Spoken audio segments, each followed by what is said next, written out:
The calendar that we're all used to is quite inaccurate if you ask me. Like 2022? There have been more than 2022 years. Are you suggesting that Julius Caesar was born in the year -100? That's stupid, and you're stupid for suggesting something so stupid. The universe is 13.7 billion years old, which means our current calendar excludes approximately 99.99999% of all time. And you might be thinking that the year in which we find ourselves ought to be called 13,700,000,2022. And you'd also be a wrongful idiot. Just because we don't know what happened before the Big Bang doesn't mean that time didn't happen before the Big Bang. You know, I think we should err on the side of caution here and just say that the current year is 6,872,693,693,297,500. Good morning, after Eve night. Cosmoronic number 4, I'm Fringy. I hope you're all doing well. I wrote that bit 5 minutes ago. I'm sorry. This introduction is going to be scattershot, because there's been a few things that have been happening that I want to talk about, but that aren't interesting enough to spend that much time on. Now, you might disagree with me on that, but I don't care, because this is my show and I can do whatever I want. We finished watching Boba Fett this week, and when I first watched that episode, I thought that people were really going to like that episode. I thought that the general consensus was going to be favorable. Apparently that is not the case. The last episode has been pretty poorly received, both among, like, I guess, critics and the general audience, which is a little surprising, because I thought that that was... You would think, given the generally favorable reception that all of the Star Wars shows have gotten, despite how bad I think they are, that Boba Fett would have been spared as well. But I guess not. But the problem is that I couldn't tell you why people thought that that was bad, like, generally, including people who were really big fans of the rest of the content in the show and Mando and everything. You know, like, that episode was awful. It really was. I think that it would be accurate to say that about 30 minutes, at least, of that episode was just action. Like, non-stop action. For I think the runtime was about an hour. Like, at least half of it was just action. And, you know, I was about to say that, like, action doesn't advance character, but that's not true. When the story is good, action can absolutely advance character. I don't think the writing is very good at Boba Fett, though, so it didn't. You know, it'd be nice if the action scenes were really good, too, but they're not. They're just complete nonsense. Like, they have these massive droidicas that roll... Well, they don't roll in. They like, really awkwardly teeter into the battlefield, turn on these shields, and all of the good guys start shooting at them, and they don't work. And then the massive droidicas decide to start shooting, when if they had done that immediately, that would have been the end, and they would have blown everybody up. I would be genuinely surprised if there was a plan before they went to shoot of what the action scenes were going to be, other than very vague notes.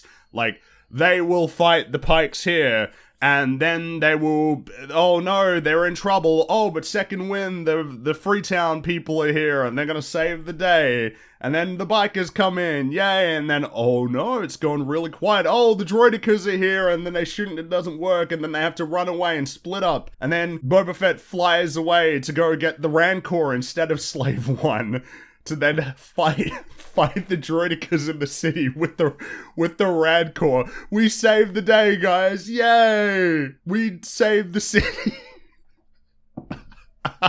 It was a surprise, I would say, how bizarre that last episode was. I do wonder if people were happy about Cad Bane.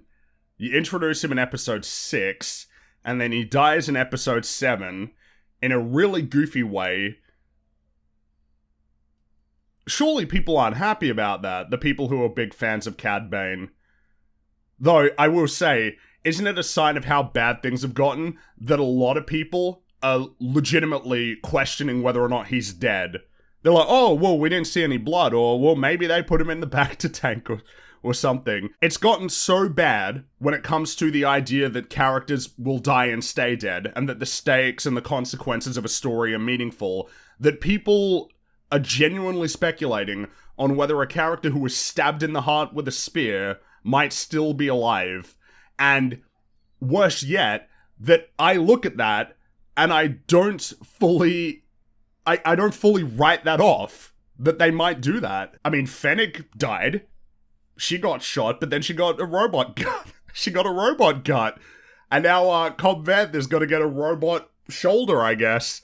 I guess we don't care about the deputy, though. Or the Gamorrean guards. Nobody cried for the Gamorrean guards. They got a little bit of sad music as they fell off the cliff, but there was no acknowledgement from Boba of the Gamorrean guards and their sacrifice. Their heroic sacrifice. And also...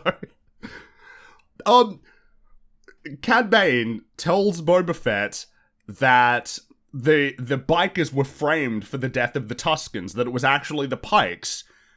And there is no acknowledgement on Boba's part, or the show as a whole, that he just massacred that group of bikers, and they were totally innocent. They're dead now, and they didn't do anything wrong. I mean, I guess we saw that they were kind of dicks in that bar, but I don't think that's a good... Like, there is no acknowledgement in the show of, like, the things that Boba Fett has actually done. And that seems to me like almost a lack of consideration for what events are playing out in the story. You know what I mean? Like when you see that in flimsy writing where you have something happen that is very consequential and very important in terms of the implications it has on a character, and for whatever reason they're just forgotten or ignored, or they don't even realize that that's what happened, because it seems like the only reason that happened was, oh, Cad Bane's gonna throw... See, your feud isn't done, or isn't settled. There's still a score to settle with the Pikes and Cad Bane, even though Cad Bane had nothing to do with it.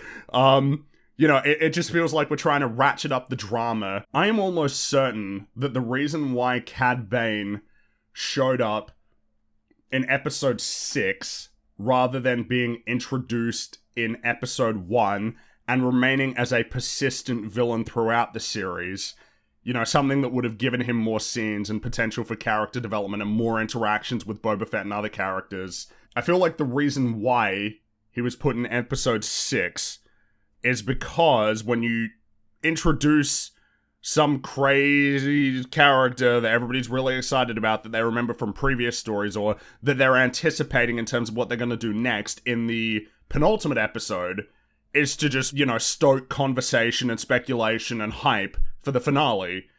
It really feels like what we talked about last week, that the writing of these shows is very tailored around the weekly releases, and not in the same way that, you know, is the case for a lot of shows that are weekly released, like the many shows that are still on TV. It definitely feels like a uniquely Disney Plus problem. I guess they don't see it as a problem though, because it's working generally. The engagement with the content is super high, but it feels like a really misguided storytelling choice, if it was a storytelling choice. It was really bad. It was really, really bad. I'm super worried about Kenobi. That's next. We got a date for that now. It's coming out at the end of May. And I am worried about that one. I'm super worried. I was marginally invested in Boba Fett before they obliterated him. But I really like Obi-Wan. And Obi-Wan is one of the characters who has largely been left unscathed by this current era of Star Wars content. Safe in the original trilogy, and at this point, safe in the prequels, but not for much longer. We got a bunch of trailers yesterday, for movies. Doctor Strange and the Multiverse of Madness, and all the speculation that's going on about that film doesn't instill me with a lot of confidence in terms of the direction we're heading. Feels apt, given last week's discussion about the idea of fan service. You look at a lot of the talk for that film, feels like most of it is centered on who's going to appear? What cameos are we going to have? Oh, there's Patrick Stewart. I wonder what version of Professor X he's playing.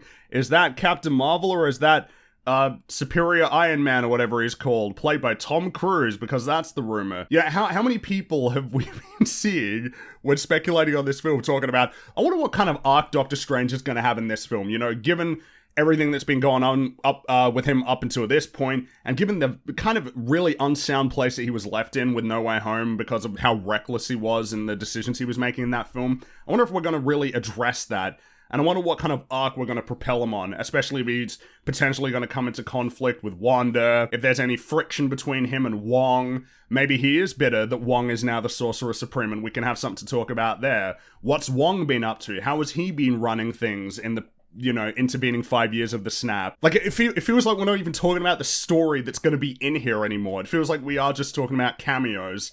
And, you know, it is set pieces are part of a story, but it feels like when we focus a lot on set pieces, like who's going to fight who and where, we're kind of missing the heart of it all, you know? I guess, you know, it's got cool shots. It's Sam Raimi's. Definitely got cool imagery. I guess there's always going to be the question, though, of, like, how much control does he have over a project like this? You know, he is, like, it definitely seems like they're pushing more with this film than they have for, like, any other Marvel film. It's like, this is a Sam Raimi film, as opposed to this is a broad, you know, Marvel project.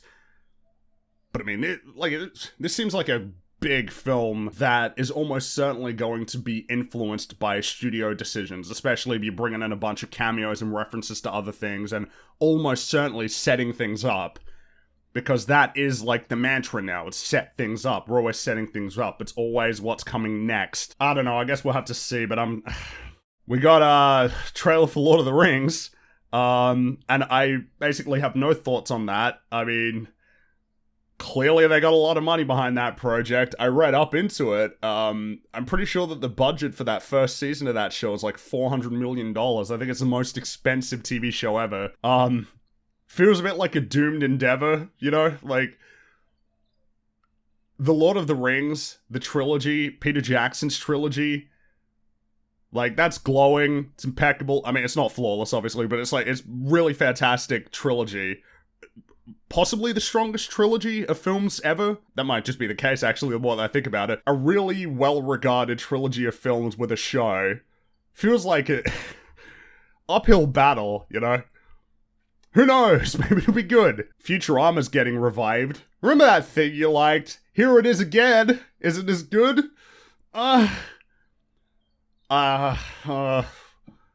Seems like nobody's happy about that, though, which, they're not bringing back John DiMaggio as Bender.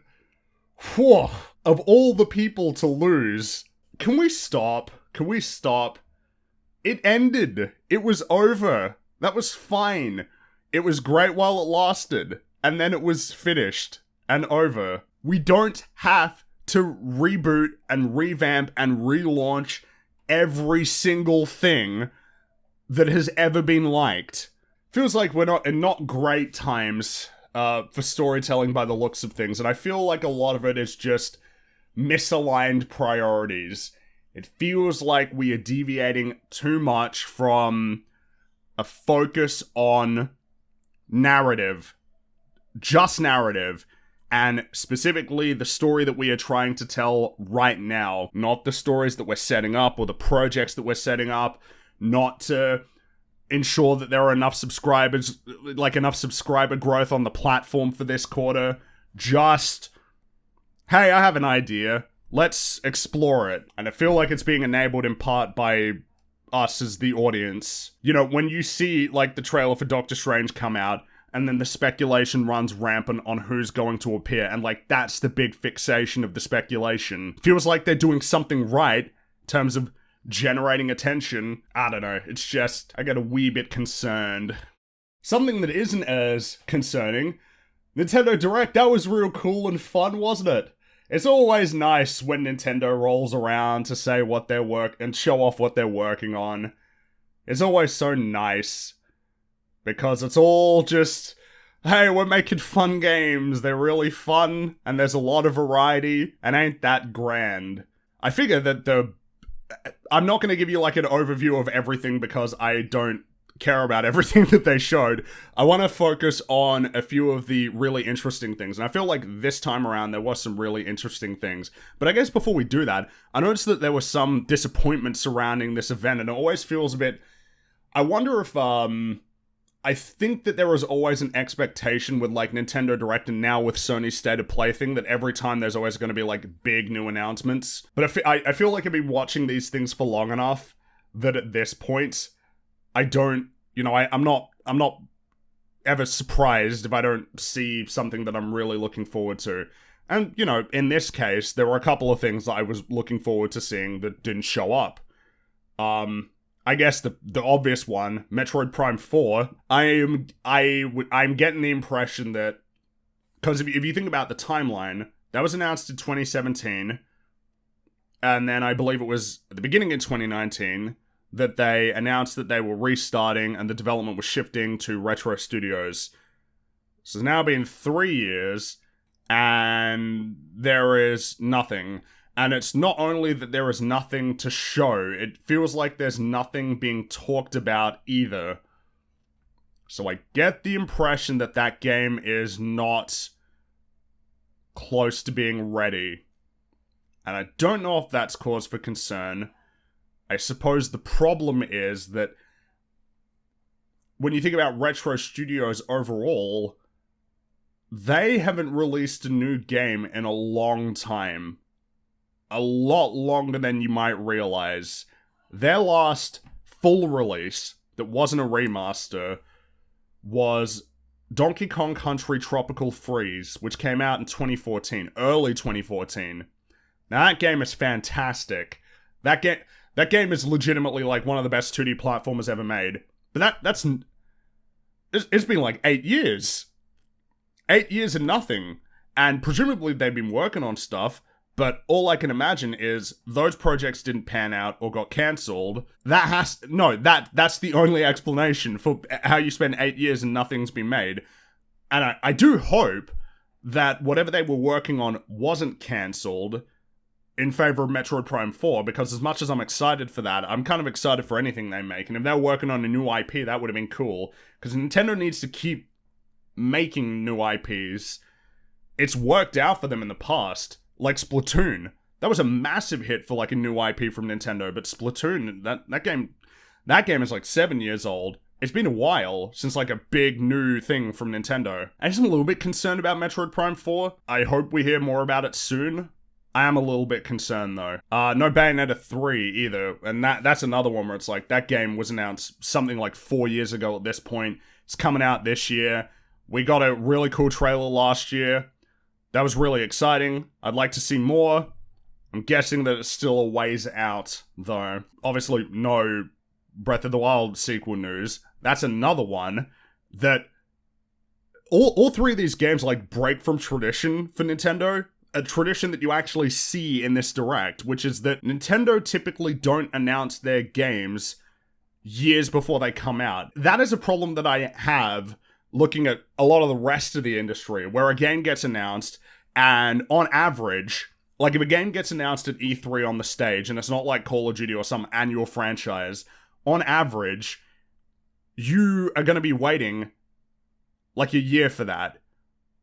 And in fact, I was saying on average, it's usually at least a year, and in fact, it may well be that it's often like on average 2 years. Sometimes it's 3. Sometimes it's longer than that. I remember The Division got announced in like 2013 and that came out in 2016. Like 3 years is a long time to wait to find out that something is happening to then seeing it come out. And Breath of the Wild 2 is starting to reach that point. I think we're nearly at 3 years. We've not seen a lot. We had that first teaser some years ago, and then we had that new teaser last year. And here we are in 2022, and I think that at this point, it is becoming much more of a reasonable expectation of the audience in general to see what you have been working on. Especially when you remember that Breath of the Wild now, like as of this year, is going to be 5 years old. I think that seems to be the through line of this particular conversation. Hey, that game that you remember like you played it yesterday, that actually came out a long time ago. 5 years isn't too long, but still, like, that's about as long as it takes now between game releases, like it seems broadly. And Zelda is definitely one of their bigger games. I don't really have a problem with waiting. I don't think I have a problem with waiting. I think the concern is that when you tell us that you're working on something, and then we have to wait a very long time to see anything come from... When you show something, you set expectations. When you don't say anything, people can have vague thoughts about, what are they working on, what have they been doing, but there's nothing to latch onto. I feel like a clear example of that is Retro. For a long time, people weren't, it came up every now and then, like, what are they working on? What are they working on? But, like, there's never any big rush, or like, hey, why aren't you showing more of their game? Like, if they had announced a game, at some point, and then you spend like 2 or 3 years and we hear nothing, that just makes people concerned. More so than just 2 to 3 years of nothing. And I wonder if it is like a doomed marketing strategy, because it seems like a lot of games have benefited significantly from, yep, here's the game, it's coming out in 6 months. Yep, here's the game, it's coming out like tomorrow or something. There are a lot of things that seem to benefit from that very quick release because the hype doesn't disappear. People get really hyped and it's like, oh, I don't have to wait that long either. That's exciting. Like, it keeps people's attention, because I definitely remember periods in the past when a game would get announced and I was really excited for it when I first heard about it. And then as time goes on, that anticipation just begins to dwindle. And then when it comes out, I'm not even really paying attention anymore. I guess Nintendo has a unique advantage in that whether or not you announce Breath of the Wild a month in advance or like 4 years in advance, it's just gonna sell well. Everything seems to sell well on the Switch, and Zelda has always been one of Nintendo's better selling games. I guess there's no concern on that front, but it would have been nice if we got to see it this time around. But we did see a lot of things. Let me quickly breeze through the stuff that I didn't particularly care about, like Xenoblade 3, Fire Emblem. I don't care. I'm sure that a lot of people are really excited for those. That's cool. Yeah, I don't care. I'm pretty sure there are a couple other things too that I forgot to write down, that are probably worth going over, but yeah, whatever. Let's talk about the stuff that I was super interested in. First of all, Mario Strikers Battle League. I'm pretty sure that I've said on stream a few times at this point that I really like Mario Strikers Charged, alternatively known as Mario Strikers Charged Football, depending on which country you lived in, where you bought it. I really liked that game. I think that was the first game I got for Wii when I got my Wii. I really like that game. I like it a lot. It might be my favorite sports game. I don't play a lot of sports games, but Mario Strikers Charged, that was a lot of fun.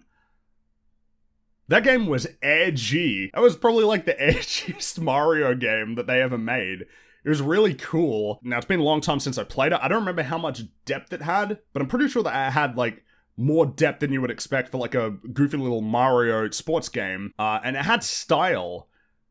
And it had a lot of characters, I remember, at least at the time. And I remember that you could like fit out, you could pick and choose which like side characters from the Mario series that you could have as like players on your team, and they all had their own different little abilities.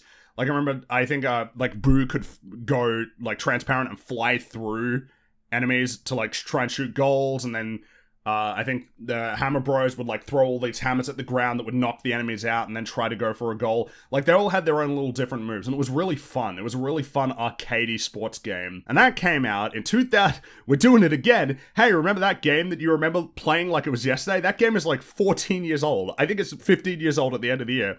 It was a long time. We just never got one. Now, I believe that the developers of that game, the developers who've been making the Luigi's Mansion games, and that's a lot of what they've been working on since then.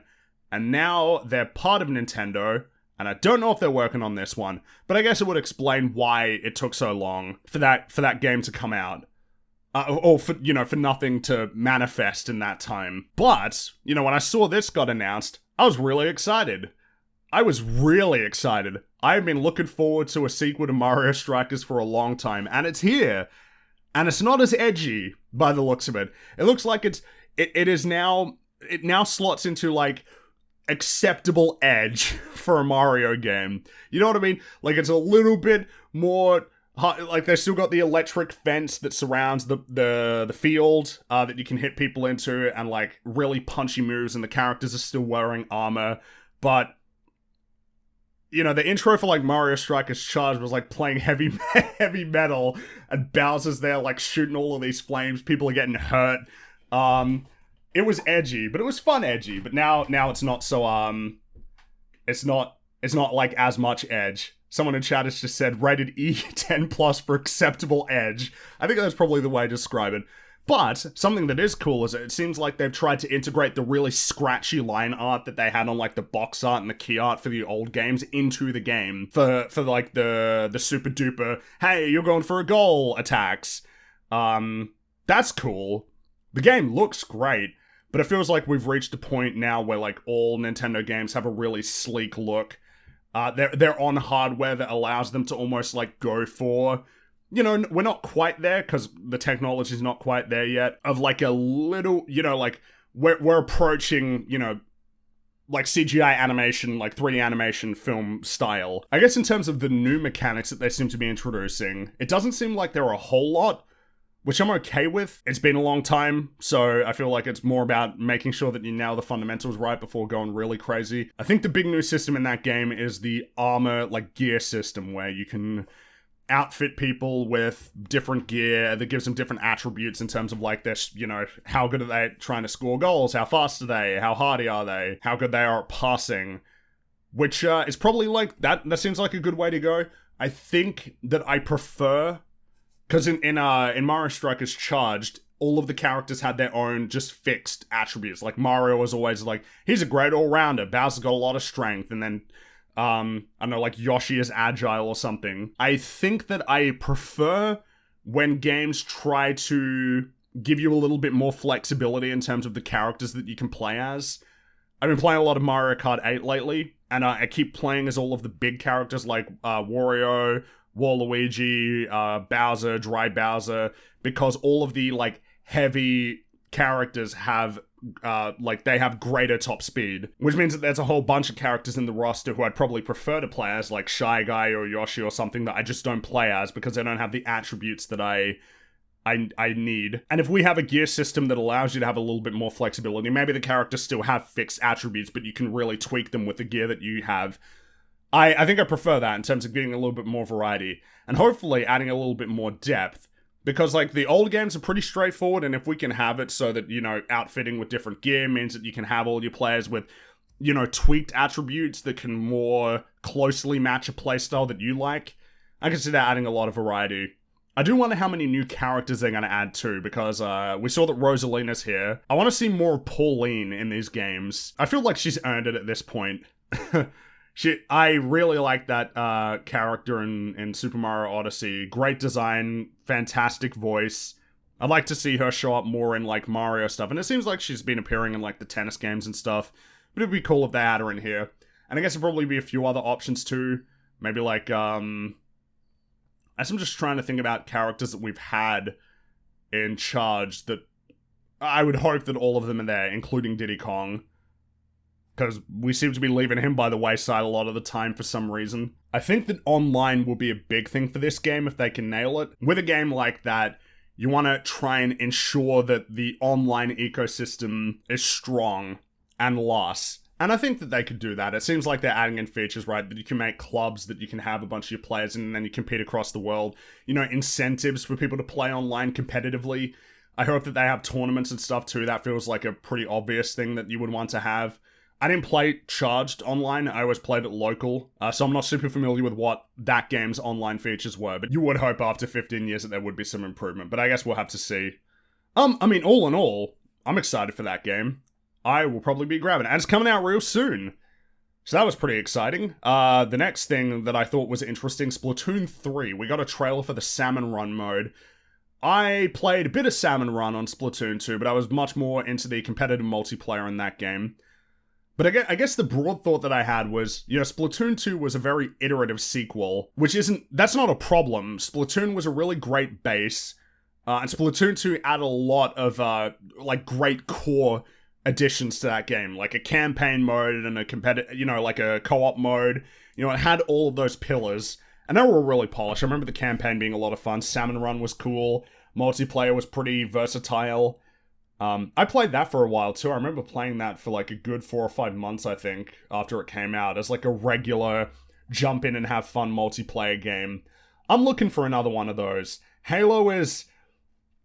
I have been playing very little Halo lately. It feels like when we look to the future that the amount of content on the horizon is minimal. I don't know when I can expect new maps. I've not been playing a lot of Halo. I'd like to have another one to jump into. I've been having a lot of fun with Mario Kart 8, but I've already played that game, like, forever. I need something new.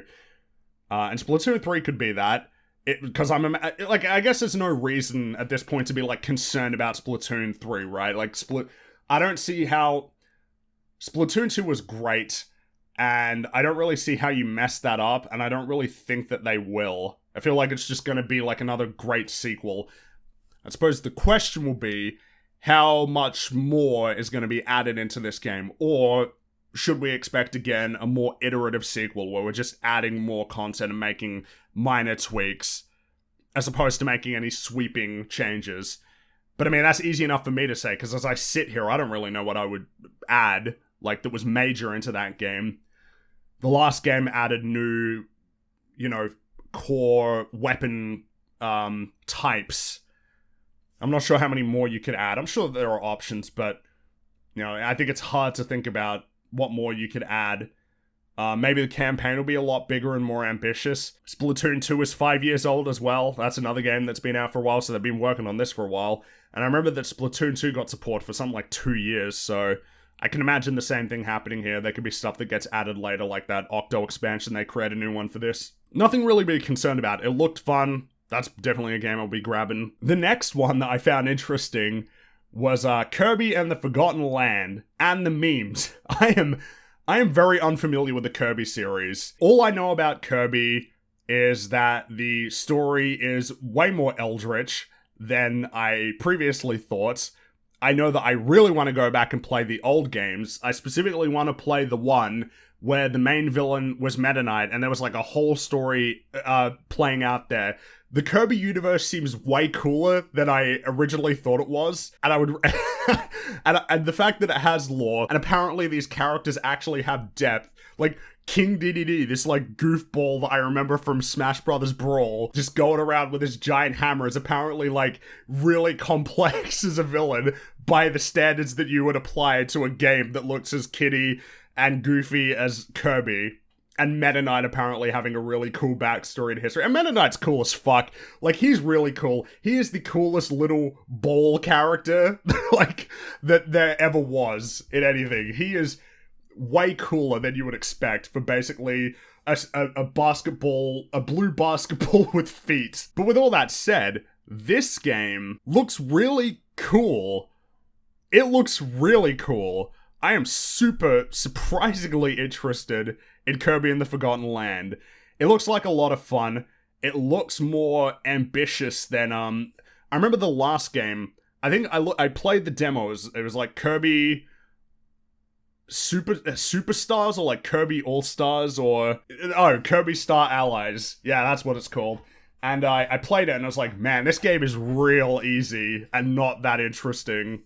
This one looks a lot more... I don't want to make the comparison that I think everybody has been making, but it's hard not to. This particular Kirby game seems like the Mario Odyssey, Breath of the Wild, version of a Kirby game. Like a big open world that you get to explore, particularly with this new mouthful mode where you can like suck in objects and then basically turn into that object and then get whatever features that object has. Definitely feels reminiscent of like the Cappy, system in Super Mario Odyssey. Now, of course, Kirby's always had that ability, but like this in particular seems to be you can completely change the control scheme, like fundamentally for the character. And that seems like it would open up a lot of opportunities for like puzzles and platforming challenges. It looks like a really cool feature.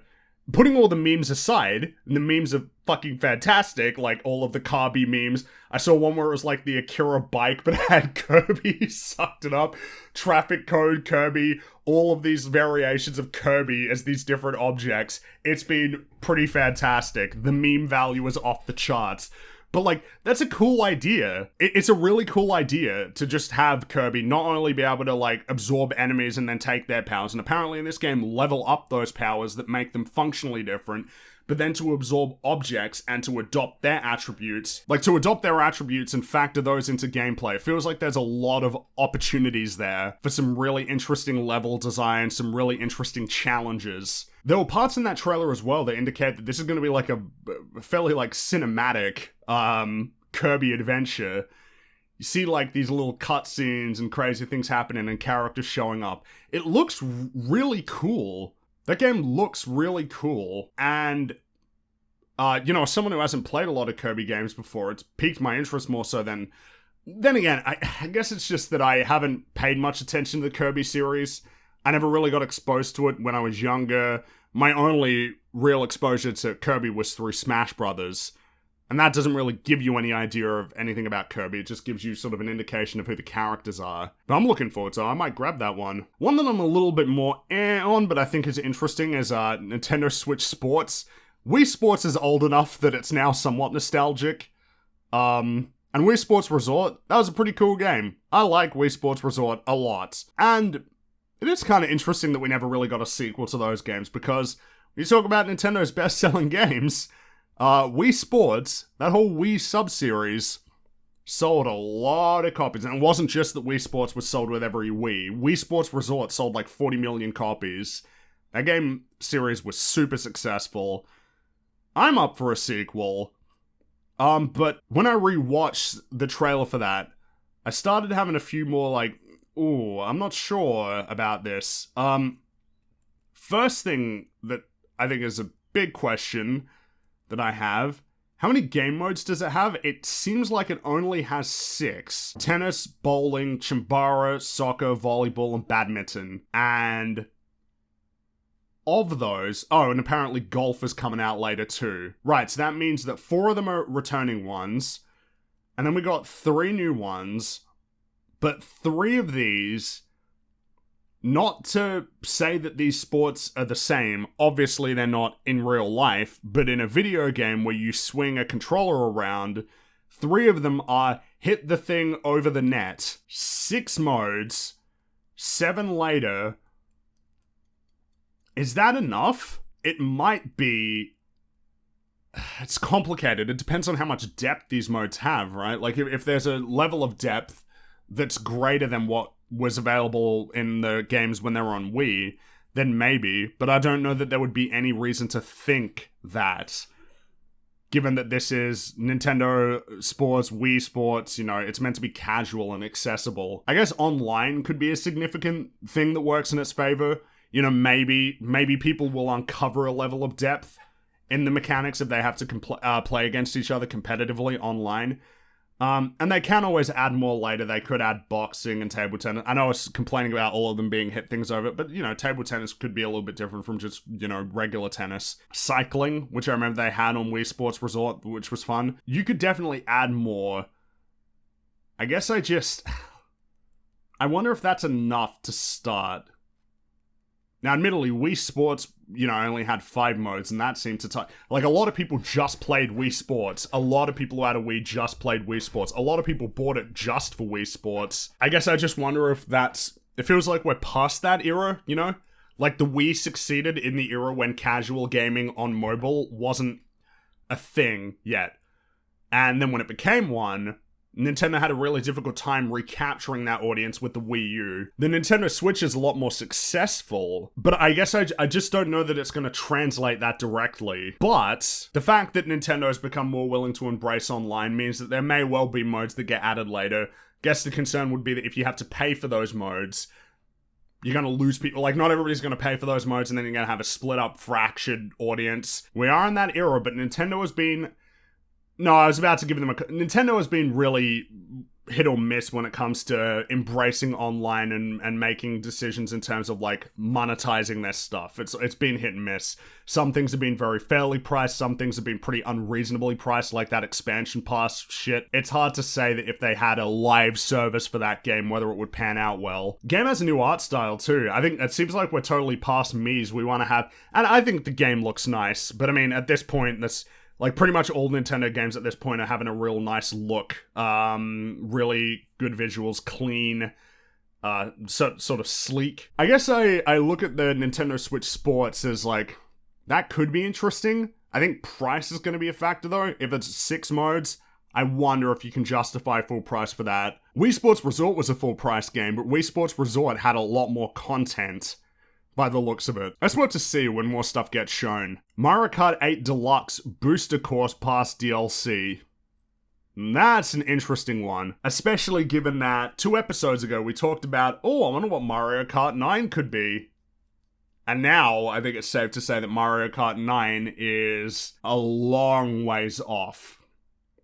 2024 at the earliest, and that seems doubtful as well. In which case, I guess it means that Mario Kart 9 is going to be on the successor to the Switch. Whether that be the Switch Pro or something totally new, like the Switch 2 or something. I don't think they're going to move past the Switch form factor. I think they're going to stick with that forever. 48 new courses means that the amount of content in Mario Kart 8 Deluxe is going to double by the end. And the release format is 6 waves of 8 courses released before the end of 2023. That's pretty crazy, all things considered.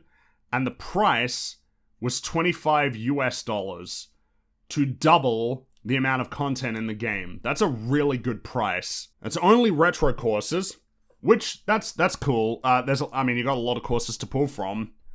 And when you got 48 and they're all retro courses, there's a lot of courses to pull from.